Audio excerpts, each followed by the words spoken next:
I am Ferdinand Marcos, and I am the President of the Republic of the Philippines. I stand today on behalf of 110 million Filipinos. Hi everyone, hello Universe, it's me again. Nako mga kababayan, shoutout sa inyo mga bes. Sa mga Marcos loyalists and supporters, Filipinos and OFW, sa lahat ng mga ANC sa buong mundo, shoutout sa inyo. Ayan nakikita ninyo. Ipakita natin yung ibang highlights ang mga ANC na nagkakaroon ng malawakang rally. Ika nga National Rally for Peace. Okay? Not for Sara Duterte. Malinaw po 'yan sa mga video na in-upload natin. Ayan, maagang dumating sa Quirino Grandstand ang ilang makikiisa sa ganapin National Rally for Peace ng Iglesia ni Cristo ngayong Lunes 13, 2025. Ayan Marami sa mga naunang dumating humiga at nagpahinga muna sa Burnham Green, ang open field sa harapan ng grandstand. Ayan. Lahat yan galing sa iba't ibang lugar mga kababayan. Ipakita natin yung mga ibang highlights. Okay? Shoutout sa inyo mga bes. Sa lahat ng mga INC. Ayan sila. Siyempre, pagod. Madaling araw. For sure. Kasi, gabi pa nandyan na sila. At maganda naman yan. Yung kanilang ginawa. Pumapagitna sila. At for sure, ito sa aking kaisipan lamang, nakikita siguro na may mga taong nanggugulo. Kaya ang panawagan nila is kapayapaan. Suportahan natin yan. Basta kapayapaan. Hindi tayo sumusuporta sa mga nanggugulo. Maganda po yan. At biblical po yan. Ayan ito yung ibang highlights. Nueva Ecija. Yung kanina Tarlac. Ayan INC is for progress. Ay, yun, dapat lang. Ito mga placard nila, magkaisa, huwag mag-isa. Tama. Maganda yun. Tama naman yung ginagawa nila. Kaya maraming salamat sa kanilang suporta sa mahal na Pangulo. Ang alam nyo, ang Pangulo, hindi naman pala awayan Hindi tulad ni dating Pangulong Duterte. Puro paninira lang sa pamahalaan, himbis tumulong na lang. Ayan.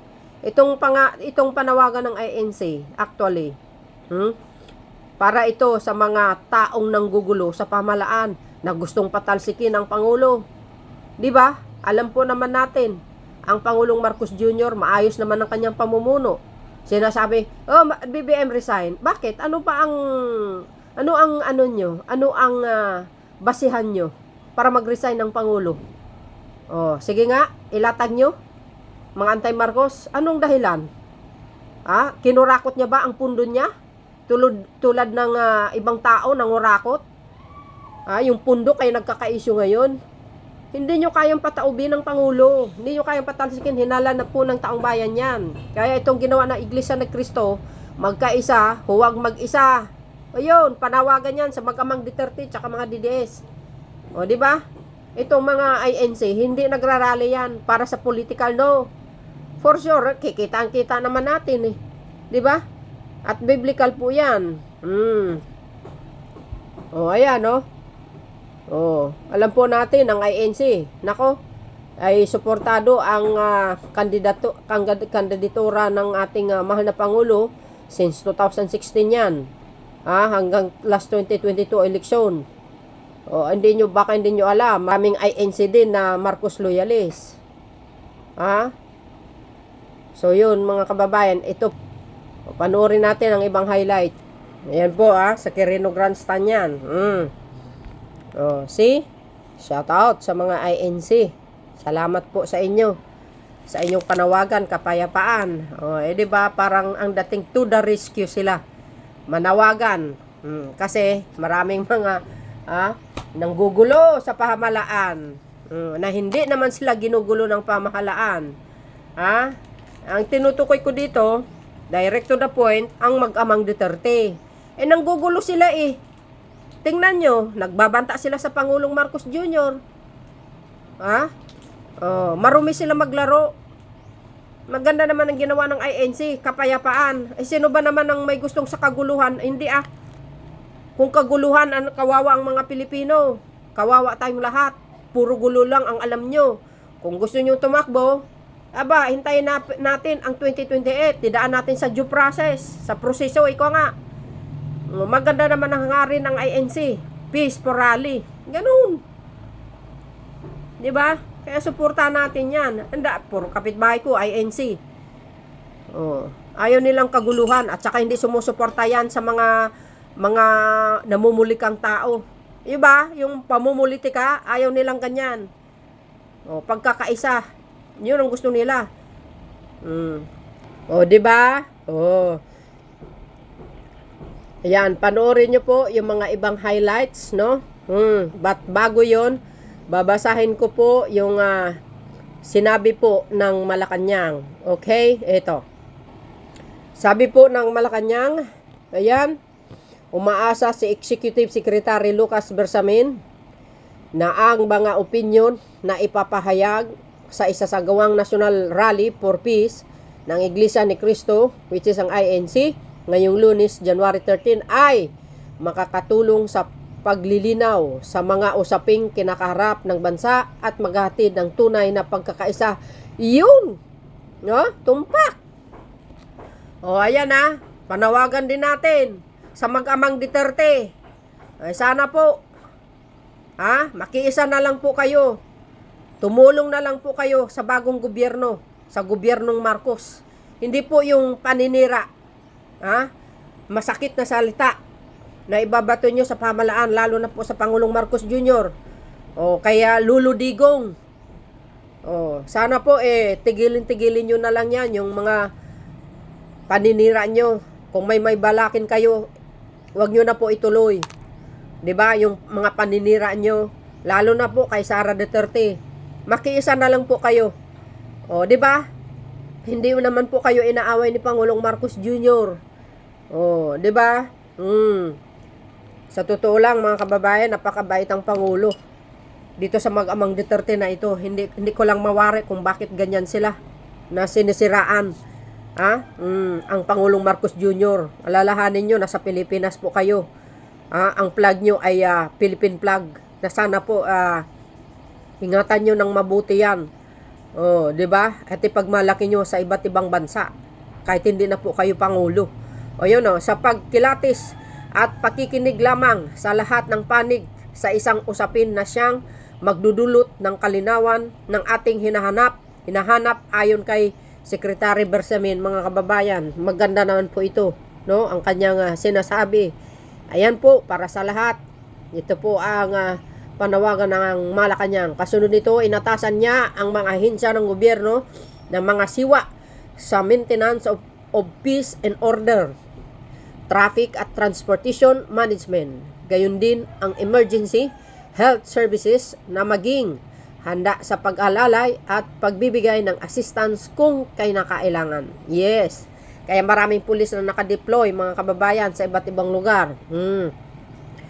'Di ba? Dagdag pa niya, naniniwala siya na magiging matiwasay, mapayapa at makabuluhan ang gagawing pagtitipon. Ang INC, kapayapaan lang yan. Ayaw nila sumasawsaw sa mga yung mga taong namumulitika. Oo naman talaga, guys. Umaasa kami na ang mga ipapahayag ng mga opinyon sa National Rally for Peace ng INC ay makakatulong sa paglilinaw sa mga usaping kinakaharap ng ating bansa at maghatid sa atin sa tunay na pagkakaisa ng ating inaasahan. That's correct. 'Di ba? We view today assemblies as a part of national conversation we should be having as a people to bring clarity, consensus on issues that peace us all and affect our future. Yan guys, anong kapalagayan nyo? Yan. See? So, dahil dito mga bes, ito'y panawagan din sa mga mag-amang Duterte, sa mga DDS. Nako, tumulong na lang po kayo, mga bes. Wag na manggulo. Wag na lang kayo manira.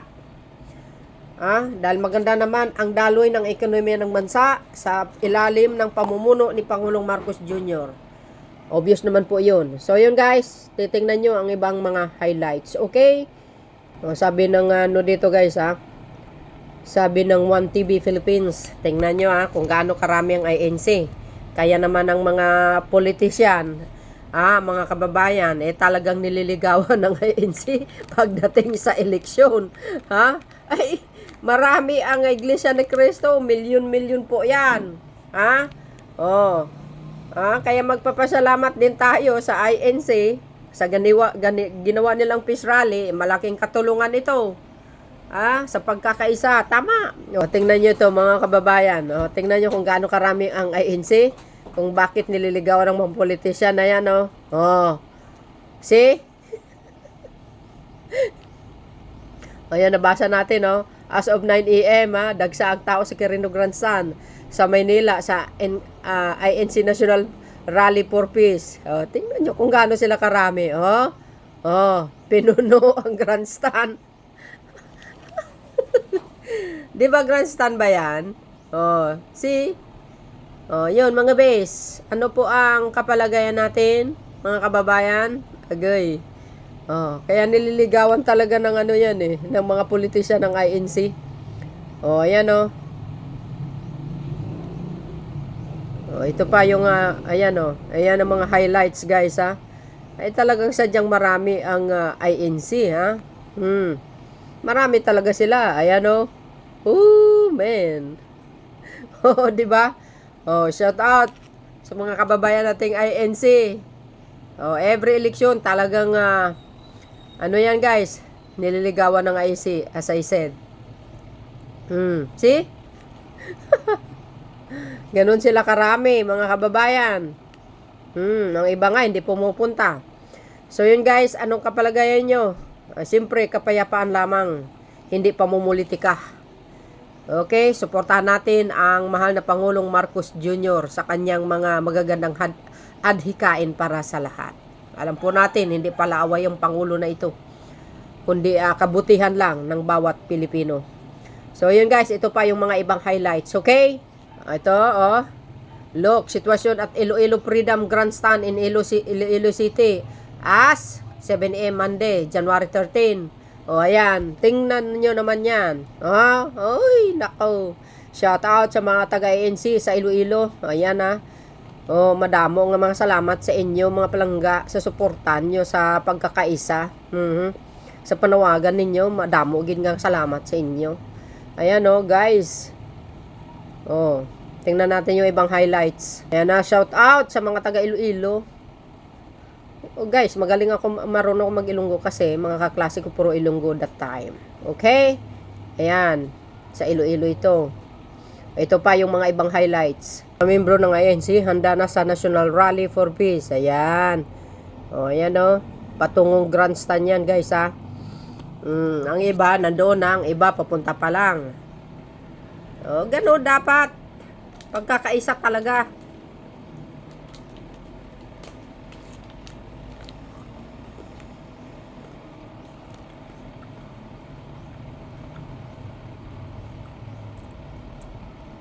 Di ba? Alam nyo kung bakit na talagang kinikredit din ng mga dilis itong rally ng INC. Tingnan nyo naman kung gaano sila karali. Ay, kadami. Di ba? Kinikredit nila na para daw kay kay Piatos, doon po kayo mali. Magkaisa, huwag mag-isa. Di ba? Tama. Yan ang gusto ng mga dilis. Yan, isa sa mga dahilan kung bakit atat na atat ang mga dilis. Na ina-assume nila na kay Sara daw itong support kay Sara. Mali ang pagkakaintindi nila. Yan ang gusto nila mangyari. Supportan sila ng INC. Doon kayo nagkamali. Ayaw ng INC ang political rally, kundi peace rally. Di ba? Di ba? So, yun mga kababayan, titingnan nyo pa yung mga ibang highlights, okay? Ito naman, inaasahang aabot sa 25,000 katao mula sa Palawan, kabilang ang Puerto Princesa City, and dadalo sa National Rally for Peace na isinagawa ni Iglesia ni Cristo sa iba't ibang lugar. Ayan o, yung highlights nila mga besa. Titingnan natin. Ayan o. Ayan o. Sabi yung mga placard nila, serbisyo huwag sa benepisyo. Oh.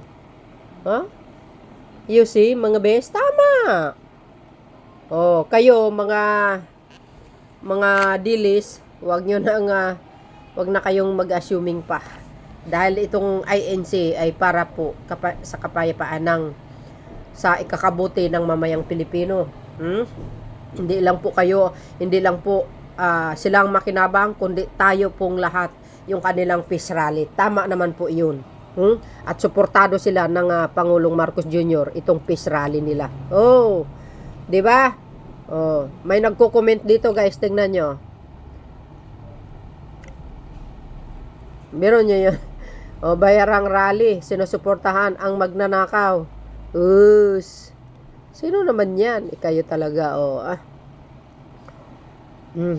So, yun guys, maraming salamat sa inyong watching, okay? Ito pa. Ito guys, tingnan nyo yung mga placard nila. Basahin po ninyo. O, 'di ba? Basahin nga natin. INC is for unity. O, mamayan ang unahin, huwag ang sarili. Oh, yan. Ito, actually, itong mga sinasabi nila, parang tinatamaan yata yung mga taong nanggugulo sa pamahalaan. Lalalam po natin, ang Pangulong Marcos Jr., sa kanyang pamumuno, nakikita nyo naman ang kanyang galaw, di ba? Paano siya tumulong? Paano siya magtrabaho? Hindi siya nang-aaway, tahimik lang, trabaho lang. Walang personalan, sabi ni Speaker. Alam ko naman, ang INC, ginagalang din naman talaga nila ang batas. Kaya nga kapayapaan eh. If ever naman talaga kung i-impeach si Sara Duterte, dahil lang INC gumagalang sa batas, natural. 'Di ba? Wala na silang pakialam doon kung ma-impeach si Sara sapagkat ang batas ang uusig kay Sara Duterte. Dahil dito sa pundo ng bayan, nawawala. At hindi sinusuportahan ng INC yan. Ayaw nila ng ganyan. 'Di ba sabi nga, pagkakaisa hindi politika. Ano pa yung sinabi? Aming kahilingan, kapayapaan ng bayan. Ayun. 'Di ba? Ano pa yung sinabi pa? Hindi ko na mabasa yung iba guys dahil diyan, ito pa guys ng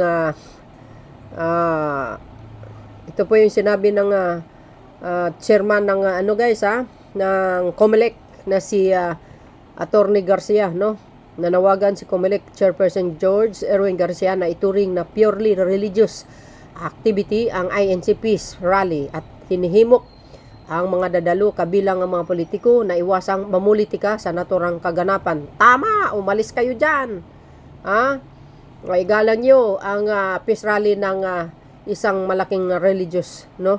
Ang INC. Binigyan diin ni Chairperson Garcia ang kahalagaan ng paggalang sa naturang mga pagtitipon katulad ng paninindigan nitong nakaraang translation. Just like our call during the recent translation, we hope that this religious activity is respected by its attendees politician too. Ayan guys siningit lang po natin para malaman po ng lahat. Sabi dito guys, tignan, sitwasyon ngayon, 9:30 ng umaga, sa kabaan ng Rojas Boulevard. Nagsimula na ang entertainment program ng National Rally for Peace sa Quirino Grandstand sa Maynila. Sabi ko nga sa inyo mga kababayan, kung bakit nililigawan ng politisyan itong INC, dahil napakaraming membro nito mga kababayan. Tingnan nyo naman, no? Tingnan nyo nga ang mga placard nila, puro pagkakaisa. Sa mga gustong makihalo dyan ay wag naman po, igalang nyo ang kanilang rally. Para po sa lahat yan. See? Ganun. Oh, napakadaming tao talaga yan. Maraming ano guys ha, membro ng INC, million po yan. Di ba? O yan. May maraming magagandang programa guys, mga kantahan, mga banda. Kasi kagabi nakikita ko eh.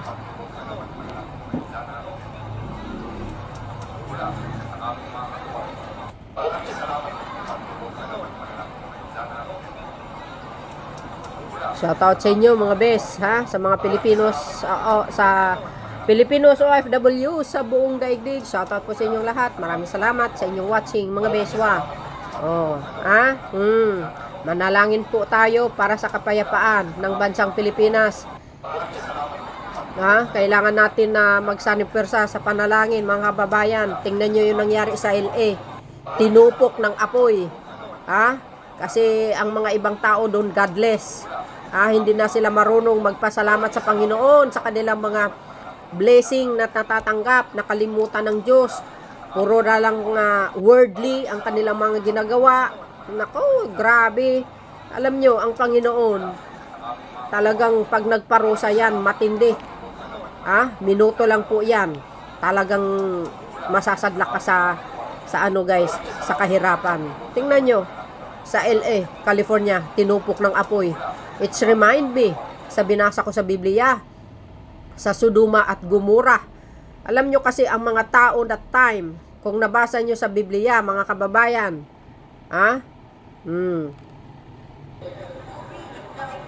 kung nababasa nyo sa Biblia, sa Genesis, nako, matindi guys. Dahil sa Sodoma at Gomora that time, ang nakaligtas lang dyan si Lot at sa kanyang misis, kaso lang yung naging asin, no? Sinong mga nakapagbasa ng Biblia dyan?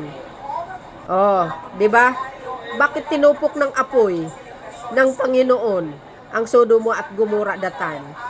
Dahil sa sobrang kasamaan. Huwag niyong sabihin ngayon lang nagkakaroon ng bakla. Hindi po, panahon pa yan. Nang that time may bakla na. Sobra sarit-saring kasamaan ang nangyayari doon sa Sodoma at Gomora that time.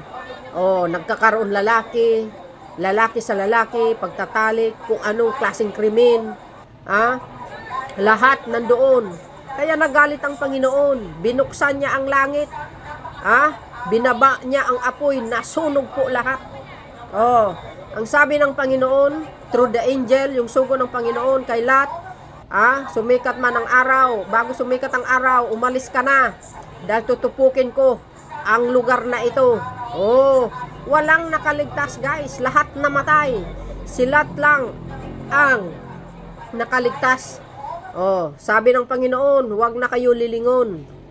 Kaso lumingon ang misis niya. Ayun, naging asin. Si Lot talagang dire-diretso. Malayo na si Lot. Tinupok ng malaking apoy ang buong Sodoma at Gomora. Kaya naalala ko itong LA. Dahil itong LA ito, alam nyo naman, ang kalakaran dyan, grabe. Ang mga tao dyan, kasamaan. Hindi naman lahat. Pero grabe, ang tindi. Kaya learn and listen para sa atin kung nagbabasa kayo ng Biblia. Kaya manalig tayo sa Diyos, magbalik loob tayo, gumawa tayo ng kabutihan. Hindi po yung panggugulo sa pamahalaan. Tulungan na lang natin ang bagong administrasyon sapagkat ang Pangulo na ito ay kabutihan lang para sa mamamayang Pilipino. So yun mga babayan. Ito pa. Ayan grandstand na yan. Ayan grabe. Punong-puno mga bes. Grabe, ang daming tao. See?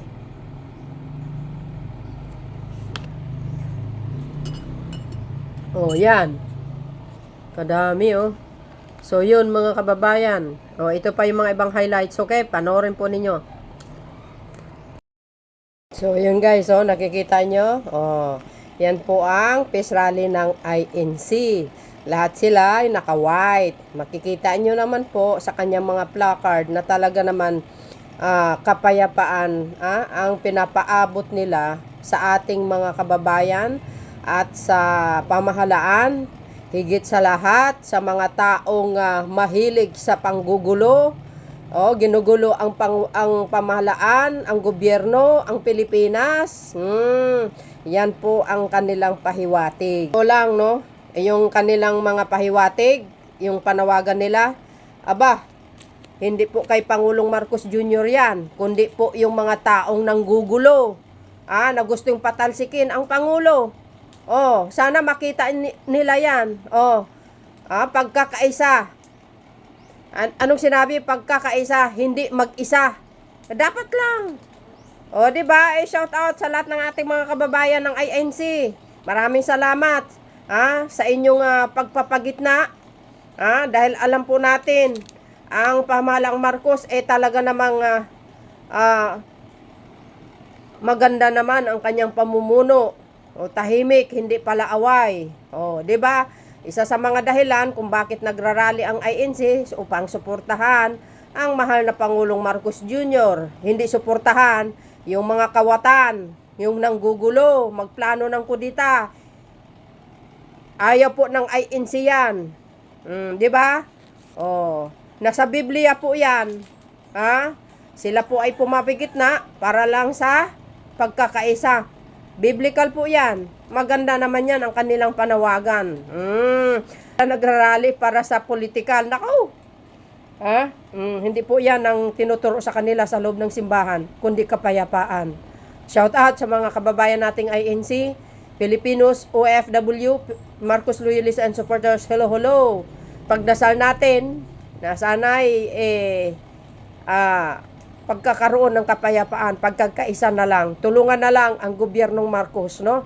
Lahat naman tayo makikinabang, mga kababayan, sa tagumpay niya, tagumpay ng kanyang admin.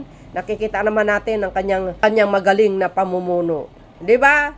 Alam niyo ang Pangulo, hindi naman palaaway yan . Ang palaaway lang itong mag-amang Duterte at saka yung mga DDS. 'Di ba? Nanggugulo sila .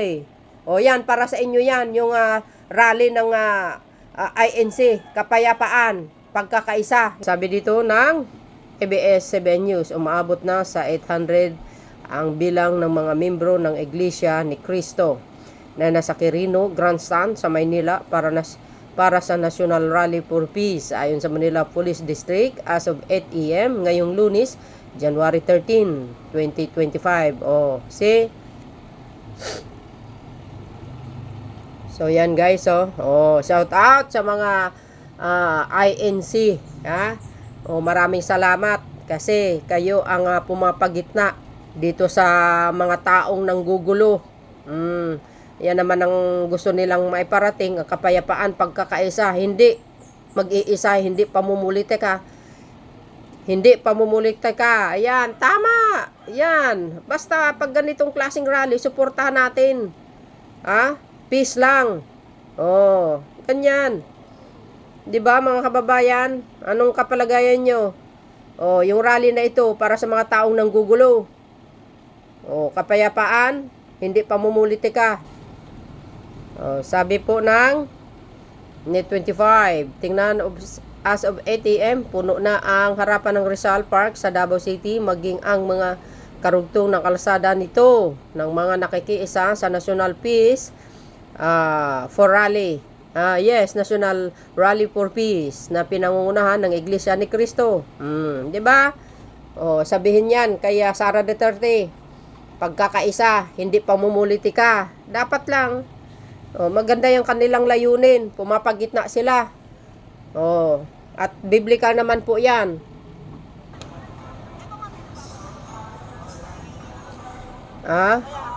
Yun. Huwag sariling benepisyo. Tama. You see guys. Yan po ay sa Davao City. Tama. Ayan mga placard nila. Maganda naman po yan ang kanilang hangarin. Panawagan. Nga naman.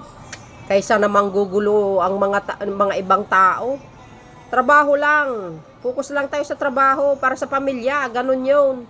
Si Pangulong Marcos Jr. puro trabaho . Hindi naman nakikipag-away. Yung mga mag-amang Duterte ang nakikipag-away .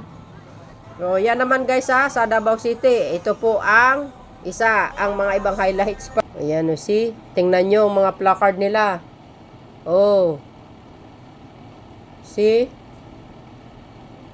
Oh. Kung may mga placard dyan na masama ang kanilang sinasabi, ay hindi INC yan. O pagkakaisa. Ayan. Peace for the Philippines. Yes. Kapayapaan naman talaga dapat. 'Di ba? Pati matiwasay na pamayanan. 'Yun lang naman ang importante sa atin. Hindi po ang kaguluhan. Pag gusto nyo pong umakaupo sa Malacanang, aba, entein nyo ang 2028. Ganun lang kasimple po yan. Idaan natin sa proseso.